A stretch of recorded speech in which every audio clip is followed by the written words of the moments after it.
on the bottom because this fancy bezel, the tips could melt. You want to heat the whole piece.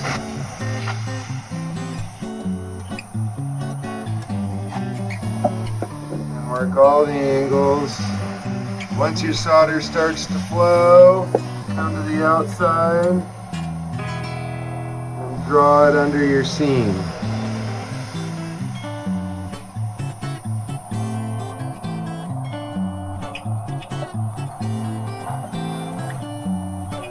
And once everything's nice and fluid and we see there's no light coming from under, all our solders came completely under the seam, we could stop.